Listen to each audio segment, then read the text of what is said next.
Hey, what's up guys? Jeremy here. In this video, we will learn how to create targets in our 3D environment. Targets are a mean to record and go back to a certain place in space with the robot. They are the building block of any robotic applications, so you really need to have a good understanding of those. Okay, let's get started. As I just mentioned, targets are a way to record a position in space. It will record the XYZ position and the orientation of the tool. If you want to create a target in RoboDK, it's fairly easy. You just have to move the robot to a given position where you want to create a target, and you press the Add New Target that you can find in your toolbar.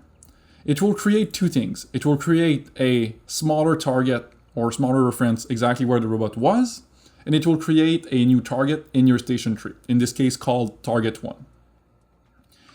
If you move the robot to the side and you press your /, you will see the name of the target appearing here. So target 1, pencil, robot base.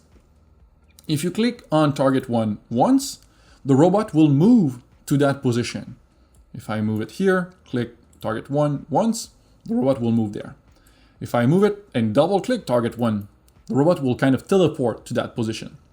There's a bit more to it than just moving or teleporting to the position, but we will cover the subtlety between those in a video called configuration a bit later. If I start creating other targets, so let's create another target here.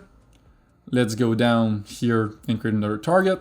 As the name of the station suggests, the goal of this little demo is to create a simple rectangle. So nothing very complicated. So we'll start by creating 4 targets just like that. So now we have 4 targets.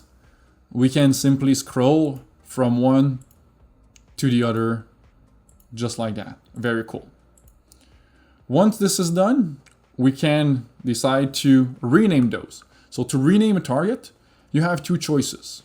You can either right click and select rename, or pressing F2. This will have the same exact impact. Starting from now, I will use F2 all the time. That saves 2 clicks.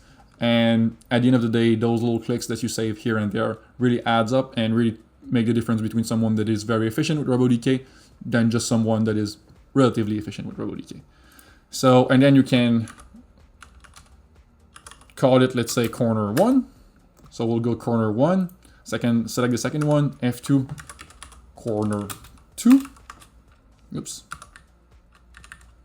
corner, F2, corner 3, F2, corner 4, just like that. So now we have all our targets. By the way, if at some point you feel like your robot is moving very, very fast like that, this can happen. This is because your fast simulation speed is activated. So I wasn't planning on talking about that right now, but let's go for a small parenthesis. You have here 2 main simulation speeds. So I've talked during the small overview that you could click here, use the slider to kind of increase or decrease the simulation ratio. You will see it in the lower left part of your window. If you move that around here, you can see the number. So by default, it's 5, and I can bring that, let's say, to 1 to 1 or something like that. So, and this will apply if you see the fast forward or kind of double play button here. This means that you are in a normal mode, and if you click there, you will reach the fast simulation speed. So if things are, let's say, normal in terms of speed, that means that you are in normal simulation speed. But if you click here and you see the play button, that means that you are in fast simulation speed. The button kind of show you in what format or what mode you will go if you click on it. If the play button is visible, you will see that things are moving very quickly because we are at 100 to 1 in terms of simulation ratios. It means 1 second in RoboDK represents 100 seconds in real life, which make a huge difference. So I'll make sure to go back to the normal speed and just move like that. But I can still double click on the targets to kind of teleport from one target to the other. You can also reach a target panel if you want. So this is another way of renaming the target.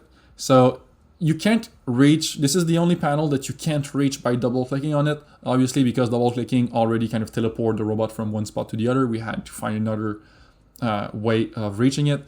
So you can either right click and select options or press F3.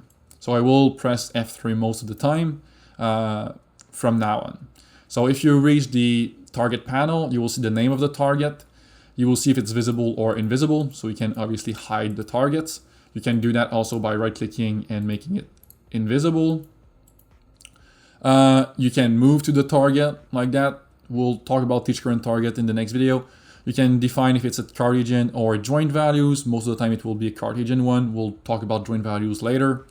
You will see the position of that target with respect to its parent reference frame. So in this case here, this target with respect to its parent reference frame, which is robot base, as we only have one reference frame, is at 672 millimeters, minus 159 and 617.